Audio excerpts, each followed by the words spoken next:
Hello, hello, hello. Welcome to the Civil Point Podcast with me, your host, Ariana Dieva. And guess what? We are back with a brand new episode. And today we are going to talk about Kamala and everything she's done since she lost the presidency, the election of 2024. But more importantly, we're going to talk about how she chose to do a book tour over saving and signing the life support papers for democracy. I'm very upset with her choices. From a personal standpoint, do I understand that she needs her breathing room? She needs time to decompress from that very stressful 107 days. Absolutely. I get it from a personal standpoint. But from a professional standpoint, there's no rest for the weary. There's no rest for Kamala Harris in this instance. She was the former vice president. She ran as a presidential candidate selection for the Democratic Party. And her taking that step back after the election, and now we're 9 months into this presidency and seeing how hard-hitting this presidency has attacked democracy at its core to centralizing our government power to the president of the United States by letting our institutions like our judicial system fall to the gripping hands of Con Don. Like, she chose to come back with a book tour. She didn't come back with a fighting stance against Donald Trump. She didn't come back with a fighting stance against the MAGA movement and fascism. She came back with a book called 107 Days. I don't understand it. Especially if we're going to be going into this next election cycle and run. At this point, I don't think she has a chance of now running because she didn't run into back in. I understand taking a break. I understand taking a break from the stress that you were under in that election period, in that 107 days. I get it. I don't get stepping back into the political landscape that we are currently in and advertising and panhandling a book around the United States instead of standing tall and fighting for the democracy that's crumbling before your eyes. So, as a fighter, I don't see her as a strong presidential candidate for the 2028 election. That's if we even have a free and fair 2028 election. Now, do I want to read her book? Absolutely. I'm very interested in Kamala's book. I'm super interested and I can't wait to get my hands on it and read it. I think it's intriguing to see how that process was, being that Joe Biden dropped out of the race and she had to step in as the Democratic nominee. And I think everyone knows my feelings on Kamala. Do I fully support that woman? No, I don't think she's a strong enough opponent, and I did not initially think that she was a strong enough opponent to defeat Donald Trump, and I was right. But as soon as the world said she's going to be the Democratic nominee, I stuck by her side like that because that is what we need, especially in the Democratic Party, with the dissension and confusion going on currently. We need to stick by one candidate, and right now I believe that candidate is Gavin Newsom, but that's a whole nother conversation. I feel like her return into the political landscape and atmosphere just blew the air out of the balloon. It blew the air out of the balloon because she needed to come back strong. She needed to come back fighting for democracy, fighting against fascism, fighting against the MAGA movement, fighting against the possibility of the rumors that this election was rigged in Donald Trump's defense. So for her to come back with a book, it disheartens me because it shows where her priorities lie. And I understand you got to put your mind and sanity first, but when democracy is on the docket to be kicked out of the United States and moved in with a fascist movement, with a dictator, it's not time for a book tour. I would have appreciated that book maybe when we kicked fascism's ass. I would have appreciated a book maybe 20 years down the line where you want to line up how you defeated Donald Trump in 2028. I just don't think this was the appropriate time or setting for her to release a book, given the political landscape that we are currently in, given the fact that our democracy is up for literal termination at this point, because we have a dictator not in training anymore, but a dictator in form in the White House, peddling fascism into every sector of our country. So, I don't know. I do want to read the book. I'm interested in her 107 Days. I just think it's a bad timing for her to bring this on out when we have such a volatile political landscape. But what I do want to do is watch her interview with Rachel Maddow, because I'm very interested to see what she said. Like I said, she's on a book tour right now. Instead of saving democracy, this girl is on a book tour, and, you know, get your coins where you can, but just don't expect to run in 2028 and have my support.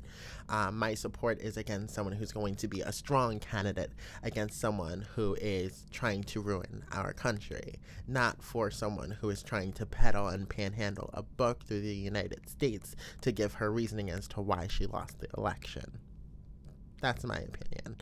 And it may be harsh, but I had my opinion before she was the Democratic nominee. I stood by her after she was the Democratic nominee, and I stood by her after she lost that election. But her deciding to go on a book tour instead of coming in ramming and trying to spearhead the fascism that's taken place and taken over the United States, that's where she has officially lost me.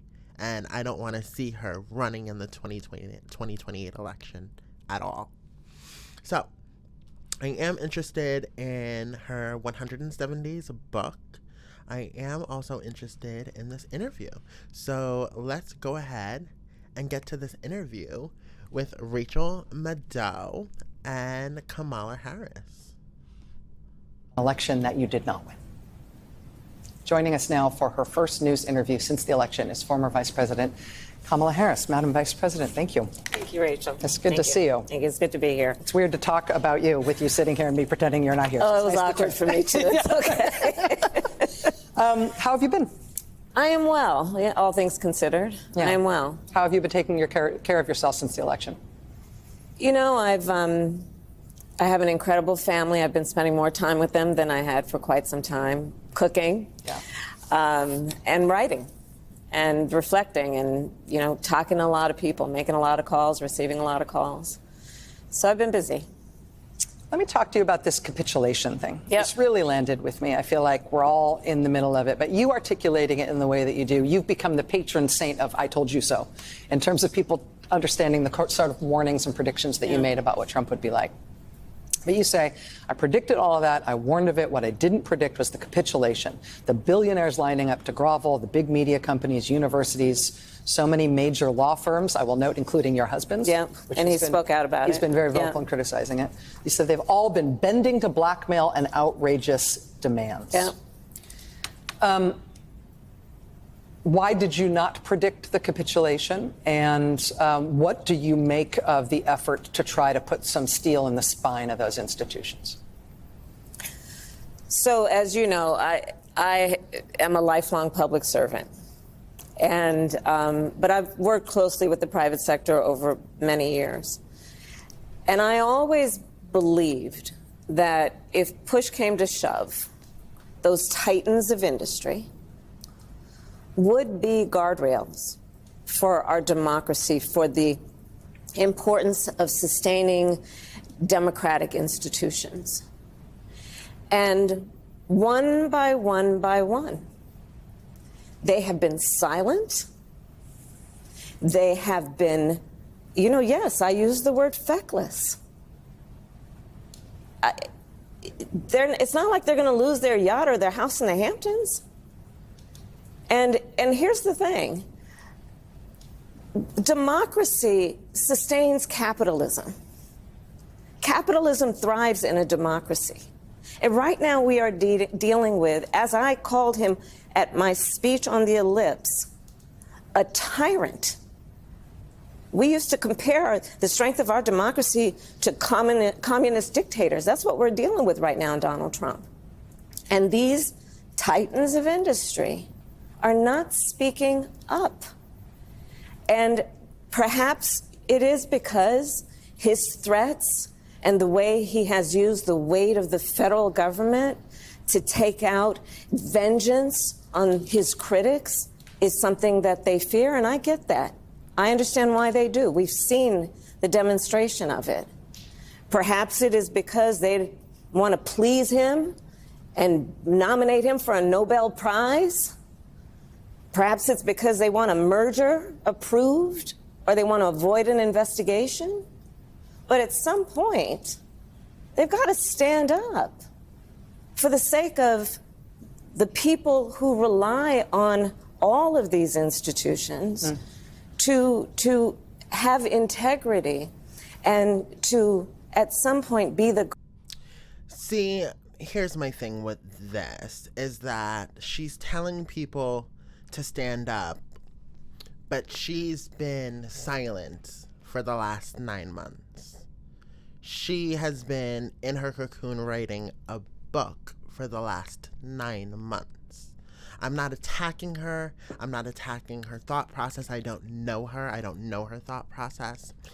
But to say other people need to stand up when you sat down because you lost an election, it's very, again, hypocritical. You're coming in after the fact, after the damage, and trying to say to other people they should have acted and should act differently. When it comes to the capitulation of law firms, when it comes to the capitulation of, you know, entities, as well as businesses, as well as our judicial system, judges, I mean, from every sector, every power sector that the United States has, there's been capitulation with this tyrant, this dictator. And I don't think it stems as much from fear as more as it stems from a view of it being an opportunity to succeed for their law firm, for their business, for their entity, for their career. It's a sellout. It's a sellout. I feel Donald Trump sold America out to Russia, right? And now our constituents in the United States and big businesses and big tech, our judges, our justice system, are now selling the American people out for their own gain. It's not about capitulation of in regards to fear. It's about capitulation in regards to assets. It's not about fear. It's about what can I do for me now to save myself, because I see that ship sinking. I see that Titanic sinking. How do I get on this lifeboat and get the F out of here? That's what's happening in the United States currently. It's not about fear with these big entities, with big business, with big tech, with law firms. It's not about fear. It's about how do I save myself and get the F out of here, because I see where this is going.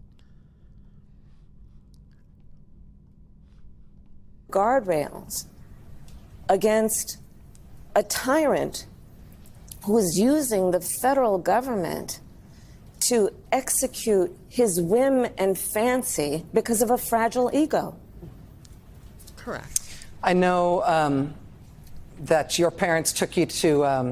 I don't care about decades her of work. Federalist Society, House has been very aggressive, we know about pushing her, Republican-led states to gerrymander their know about maps her to past. Effectively give Republicans a major edge heading into the midterms next year. That has led to related responsive Democratic efforts, including in your home state of California. Do you support Democrats' effort to kind of fight fire with fire there? Will you be involved in that California measure, for example? I absolutely support it. You mentioned Gavin earlier. By the way, Gavin has a great sense of humor, so you know, he's going to be fine. But did you warn him about the hiking thing? You did. Yeah, okay. I've known Gavin forever. He literally has a great sense of humor. But let me say about what he is doing with redistricting, it is absolutely the right way to go. Part of what we've got to, I think, challenge ourselves to accept is that we tend to play by the rules. But I think this is a moment where you got to fight fire with fire.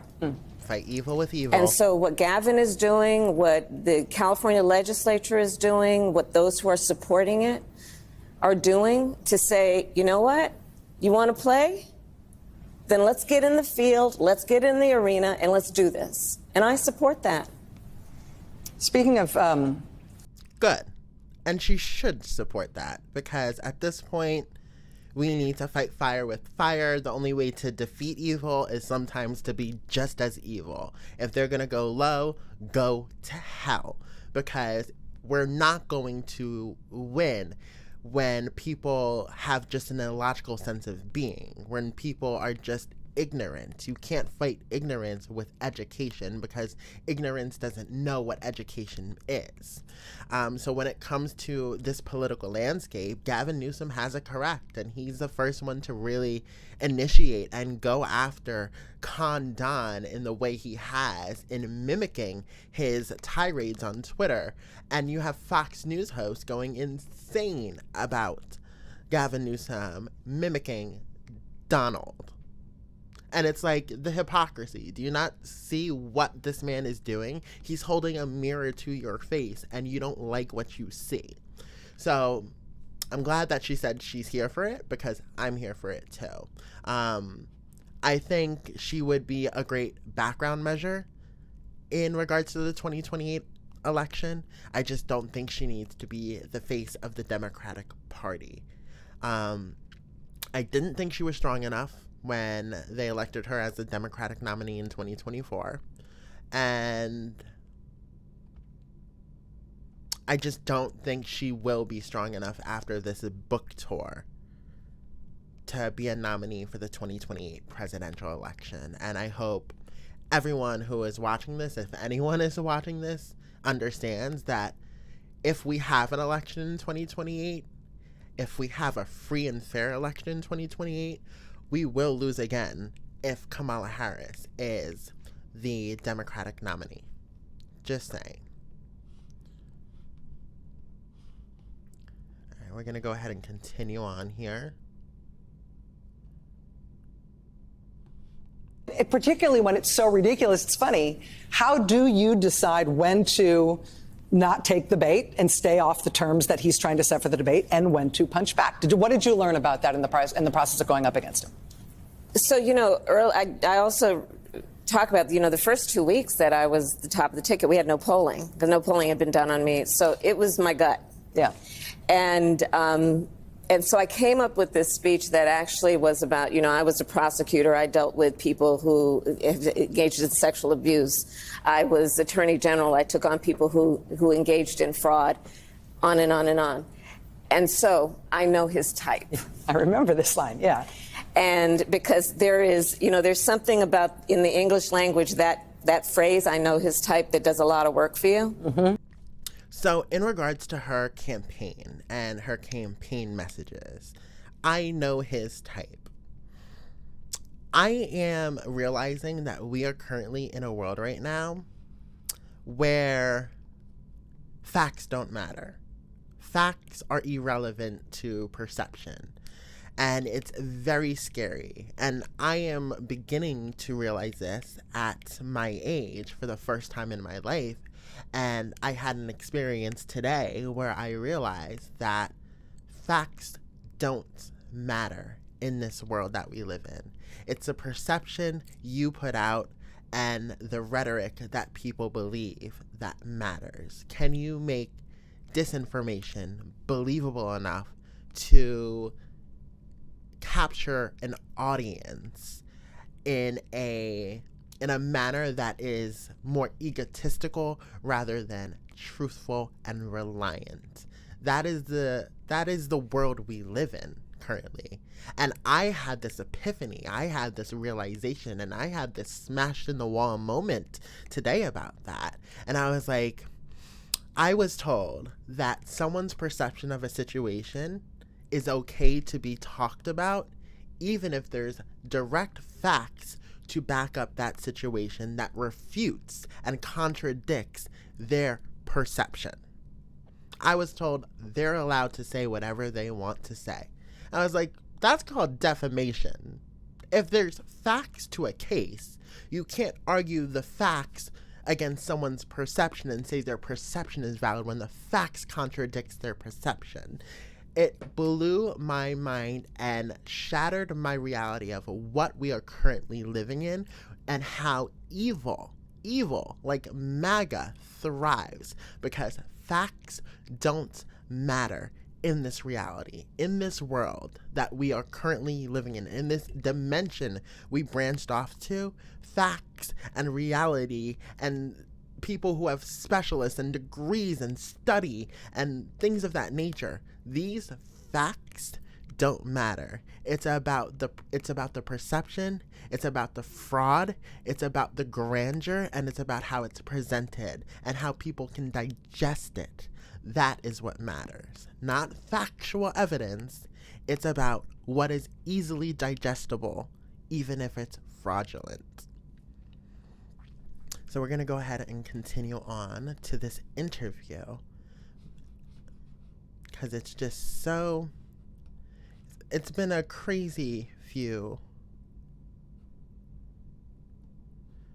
how it's handled. Few months. You say in part, page 46, facts. It's Joe and Jill's decision. We all said that like a mantra, as if we'd all been hypnotized. Was it grace or was it recklessness? In retrospect, I think it was recklessness. The stakes were simply too high. This wasn't a choice that should have been left to an individual's ego, an individual's ambition. It should have been more than a personal decision. Whose decision should that have been? How should that decision have been made? So when I write this, it's because I realize that I have and had a certain responsibility that I should have followed through on. Which is, and so when I talk about the recklessness, as much as anything, I'm talking about myself. There was so much, as we know, at stake. And as I write, you know, where my head was at the time is that it would come off as being completely self-serving. If you said to President Biden that you did not think he should run again. Yeah, or even that he should question whether it's a good idea. But I think that, you know, one of the reasons I wrote this book, Rachel, is there are actually a number of reasons. One is that it is unprecedented, right? To your point of what you said in your opening, we had a president of the United States running for re-election, 3.5 months from the election, decides not to run. The sitting vice president enters the race against a former president of the United States who's been running for 10 years. It's unprecedented. With 107 days to go. I give it to her. And it ended up being the closest presidential election in the 21st century. And there was so much about those 107 days that, for me, and this is really a behind the scenes. The margins say otherwise on that. I think that is a big statement for her to make. If in the next few months we get really valid evidence that some states had a misrepresentation in voter counts, such as Pennsylvania and Nevada, I think her making that statement by such a close margin is going to be, I don't think anyone will remember it because, you know, MAGA, you know, they don't have brains. But I don't think she necessarily lost the presidential election. I think that there were factors that contributed to her loss, not that she lost herself. Again, do I think she was a strong candidate from the start? No, I think she was thrown into the fire, and I'm not giving that to her as an excuse. She just said it, that it's unprecedented what she did, which it is, but unprecedented and winning are two different things. It would have been unprecedented, and I would have looked up to her even more if she won. But it was unprecedented, she lost, and she took time off, and now she's on a book tour. Look at those 107 days was about seeing people who seemingly had nothing in common coming together by the thousands with a level of optimism and, dare I say, joy about the possibilities for America. And I hope She's to right. There was a remind lot of people joy and about hope. that light that people brought to it, and to remind people that that light is still there. And we can't let that be extinguished by an election or the individual who's in the office right now.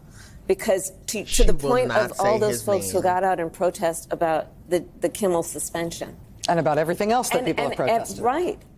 In the variety of ways, whether it be going to a protest or being, with their pocketbook or getting engaged in local and state and federal elections, they'll make a difference. And they've made a difference. And I guess the last point is that we've got to really remember that this person who's in the White House, She will not say his promised name. a whole lot of people who supported him and voted for him that he would do one thing, which is bring down costs and prices. And he did not. And he lied on to them. day one. And we need to remember that as we move forward with the next series of elections. The midterms are around the corner.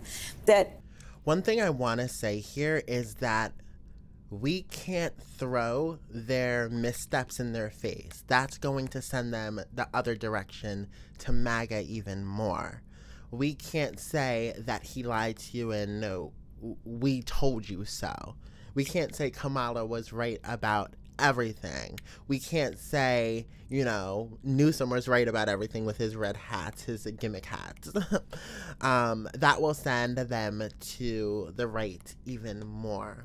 We have to try and find a medium balance in a way to get these right-wing people who are seeing what Donald Trump is doing is destructive and bring them over to our side in a way that is compassionate, that's saying, we see how you're hurting.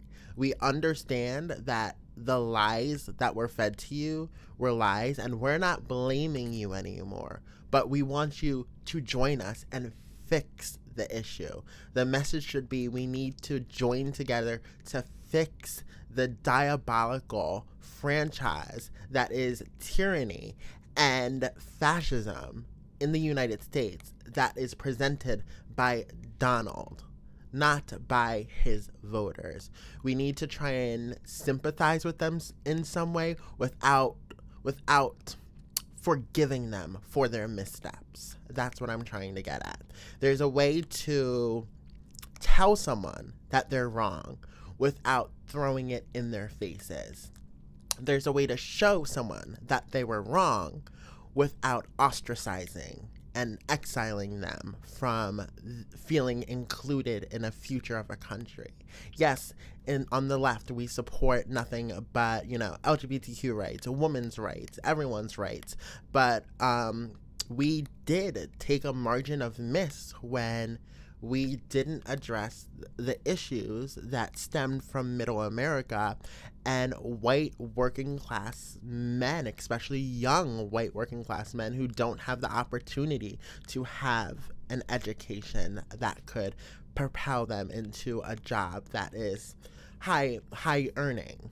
So we need to find a way to find that balance going into the midterms and going into the 2028 election to say, hey, you don't need to admit you were wrong, but all you need to do is show some action to fix it. That's all we need to do. That's all we need to say. We don't need to yell at them. And yes, I know I say maggots are stupid all the time, but we do need to find that medium to say, you don't need to say you were wrong. You just need to put action and put your boots to the ground and say, we're going to fix this, because we can't allow a dictator to run the United States of America, which was founded on a democracy and the rights to the people, and more importantly, the Constitution that protects the people.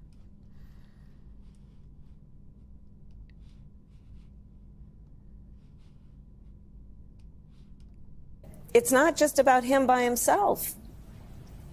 There were others around him who perpetuated that same promise and have not followed through. They're about to go into negotiations around the continuing resolution, the budget. Yep. And I know that leaders Schumer and Jeffries are going to meet with the president, I think in the Oval Office. And good for them to go there and ask Donald Trump, the President of the United States, to justify why he is proposing to cut Medicaid, why he is willing to shut down the government for the sake of putting on the backs of working people the tax cut he gave to the richest people in America. Do you think that Democrats should vote to allow the government to shut down in order to try to extract concessions from Trump on these matters? It won't be the Democrats who are shutting it down. It'll be the Republicans. The Democrats are doing the job that any elected leader should do, which is to say, we're not going to do the bidding of the President of the United States at the sacrifice of our constituents' health care. Negotiate. Is there room You to described negotiate, in the though, book at this something that point? you called a secret project that you ran as vice president, Yeah. that you called the STARS Project, Yeah. Ooh, what's identifying this? up and coming talent in the Democratic Party. You'd meet with them, ask them about their interests. You say that more than one of them said they felt like they were being called to the principal's office when you asked them to come in. But the folks who you met with in this way include some of the people who you see very frequently now on MSNBC: Jasmine Crockett, Angela Also Brooks, Maxwell Frost, Robert Garcia Moore. Arguably the fastest rising star right now in Democratic politics is Zohran Mamdani, who is going to be elected mayor of New York City, and probably in a landslide if the polls are anything to go by.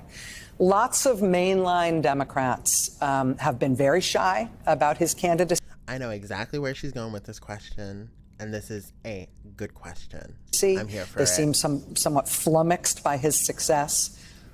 As a sort of talent spotter in the Democratic Party, what do you think of him and his candidacy, and what do you think of mainline Democratic shyness and agitation about the prospect that he's going to win?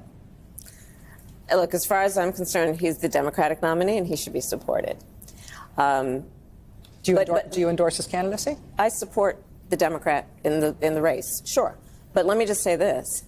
That was not a good answer, Kamala. That was not a good answer. Do I support the Democrat? Sure. What? Stand strong in your conviction. You wanted people to support you. You wanted people to back you when you were thrown into the election race 107 days out from election night. So where's that same energy for Zohran Mamdani? So this is what I'm talking about, hypocrisy on both sides. It's not just the Republicans and the maggots. It also exists on the Democratic Party. That was a very nonchalant, sure, we're going to support him. He's not the only star. I know that, he's in New York, and I know New Yorkers think they're the center of the world, and here we are in New York having this interview. It is the biggest city in the country. And I love New York, as the saying goes. I really do.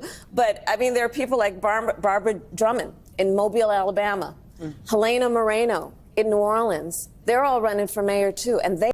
Okay, so here's my problem with the Democratic Party. Again, like I said before, it's about perception. And right now, if Zohran Mamdani has so much potential and backing behind him with just constituents in regards to the general public, why not promote him and use that popularity to soar through our government, to make sure that he is elected the mayor of New York City, to make sure his policies are implemented, to make sure he's protected because of how many racist comments and racist people are after him. So to sit here and say, yeah, I support him, but there are other stars in the Democratic Party, I think that's a dangerous thing to put forth if you are Kamala Harris. I just think it's dangerous. I think you need to stand strong with who the public, who the Democrats' public chooses. Not sit here and say, this is why we lost the election. What are we doing? What are we doing? We're going to pick some random girl from Alabama to flagship the Democratic Party, or are we going to pick someone who's a superstar, has the traction behind him, like Zohran Mamdani, and sent him flying to the moon? It's what happened with Trump. He had a personality, he had a message, and everyone backed him and soared him to the moon, or soared him to the White House to introduce fascism into the United States. that's the playbook that wins. We can't take someone from Mobile, Alabama and say, this is what America looks like, when no one knows this person from Mobile, Alabama. And I think that's what happened when she chose her running mate in Tim Walz. I didn't know who Tim Walz was. If she picked Pete Buttigieg, like, that would have maybe made a difference. And I heard in her book, she wrote a little excerpt about Pete Buttigieg. But we'll digress on that. But yeah, just focus on the people that's popular with the people, not in your own opinion of a party. Yes, you can have your own opinion. Yes, you can endorse other people. But when your general public is saying, this is our guy, support that guy.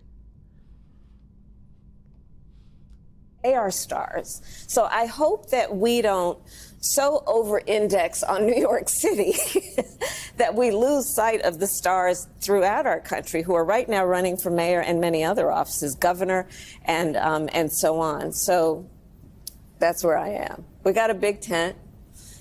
And we got a lot of stars. 2026 is shaping up to be an election that is going to be filled with Democratic primaries, though. And a lot of mainline Democrats in their 70s and 80s are going to be facing challengers in their 30s. Yeah. Do you think Democrats are at all justified in their frustration with there being so many older Democrats in elected office? Do you think it is time for the oldest Democrats in elected office to be thinking kind of wholesale as a category about the need to retire and move on from office? Correct. I do. You know, I wouldn't overgeneralize on that, meaning that there are some Democrats. I think it depends on the Democrats that are in the office and if they actually have done their job and done their service to the people. If you have older, it's not about age. It's not about likability in that sense. It's about, have you done your job in the tenure amount of years you've been there? Have you done your job successfully to help the people that you're supposed to be helping and representing? If the answer is no to that, then you need to be out the door. If the answer is yes, then I think you should obviously run for re-election in whatever position you're in. I think that's what it boils down to. You know, older in age, but very young in terms of how they are thinking and very bold in terms of how they're thinking. I think that every one of the candidates is going to be judged based on whether they actually have a plan, whether they see the people, whether they're listening to them, whether they offer something that feels dynamic and bold, especially at this moment, whether they have the fight in them to fight what we know to be wrong, but also the fight to fight for something. Mm-hmm. I think that's how they're going to be judged. I don't know that the voters are going to judge strictly on somebody's age. I have much more to ask you. Okay, I'm here. That's Madam Vice President. The book is called 107 Days. It comes with political enemies, including firing prosecutors who told the administration there was not an evidentiary predicate to bring those charges. Yeah. We've also now, in an executive order today, we've got the president describing Antifa, the anti-fascist, it's not even really a movement, the anti-fascist tactics of a portion of the protest movement as a domestic terrorist organization. What is your... Don't you love how Donald Trump labels literally everything? Donald Trump labels literally everything domestic terrorism that isn't white Christian nationalism. Transgenders, terrorists. Antifa, terrorists. Everything that is not white Christian nationalism is terrorism. And if you flip the tables, if you just support white Christian nationalism, that's called terrorism. That's called domestic terrorism, especially when you have Fox News hosts going on live TV and throwing out domestic terrorist threats to bomb the UN, which is located on domestic soil in New York. Like, come on, the hypocrisy of it all. The hypocrisy of it all. Your reaction to those things, what do you think the appropriate response is to things like that? Well, in normal times, we should and could expect that our courts would step in, but they're not, when asked to declare the legality or illegality of what the president is doing, because that you know, they're Civics beholden 101, to the we all president, know, so they won't. we designed our democracy through 3 co-equal branches of government: the executive, the legislative, and the courts, the judicial. And I would like to believe that that is still something that is standing. Certainly at the local level, you can see where the various courts have actually provided the guardrails against his abuse of power, against President Trump's abuse of power. The lower courts have been more inclined to step up. But my fear is that as some of those cases reach the United States Supreme Court, that we can't necessarily count on precedent to dictate how they will rule on the president's power. And again, Rachel, we talked about this during those 107 days, because remember, the court before the election basically said that the president of the United States would be immune from whatever he did in office. So he walked in to the White House with what he thinks is a blank check. A blank check and a golden ticket to power. Specifically in the Justice Department, that immunity ruling effectively told him he can direct the Justice Department to do whatever he wants, which he's now doing online, telling them to bring baseless prosecutions. But, you know, there are a couple of things that have happened this week, and every week we should take note when they do. But one, again, we've talked about the response to the Kimmel suspension. Also, I want to note that even though he's doing these things and weaponizing the Department of Justice, there is such thing as vindictive prosecution that occurs. And because of vindictive prosecution, you would have to prove that the claims that you are putting in court documents for a trial or a case are true and have merit and brought in good faith, not because you're trying to maliciously prosecute someone for revenge or vengeance. So that's when the courts have to say, not even stand back, but stand up and say, we're not doing this because this is vindictive and malicious prosecution, and we cannot support this as a court of the United States within our justice system because our roles don't support that. Our roles don't allow us to decide on cases that don't have merit within our justice system. So it's up to our courts to also stand up to this erratic tyrant and make sure that our justice system is upheld. And she's correct. In our lower courts, it's being fought. But when it comes to our Supreme Court, which is the law of the land, and when cases get decided, case law is then enumerated within our life, it's hard to now rely on the Supreme Court when cases get brought in front of the Supreme Court for them to uphold democracy, for them to uphold precedent, for them to uphold any standard that allows people to exist in our world, let alone a standard for just law in general, to make sure that our government, our president, doesn't have unchecked power. And unfortunately, they gave this man unchecked power when they decided on that immunity case. But the other is that U.S. attorney who was appointed by the president is a Republican and said, I'm not doing it. And as a former prosecutor, you know, one of the things I know, whether people like it or not, is prosecutors, for the most part, especially if they've been doing it for a while, are apolitical and take seriously their oath to do justice without fear or favor, and to do what they believe is the right thing to do based on the facts and the law. And we have seen this week evidence of someone who I'm sure didn't vote for me, and we may disagree on a whole lot of other stuff, but he had the courage to stand up and say he's going to follow his oath and do what is ethically right. So let's take heart and hope that others within the Department of Justice we'll see that is, you know, have a something that steers their conscience. An epiphany. You know, I mean, let's not also be distracted by the fact that there are going to be the career people who understand that, but then Trump is appointing people to these positions who have no experience as a prosecutor. And the closest they have to it is their experience defending him against crimes, and are now sitting behind the desk making decisions about who should be charged with what. So it is a scary time. I don't mean to suggest otherwise, but there are these moments that we should also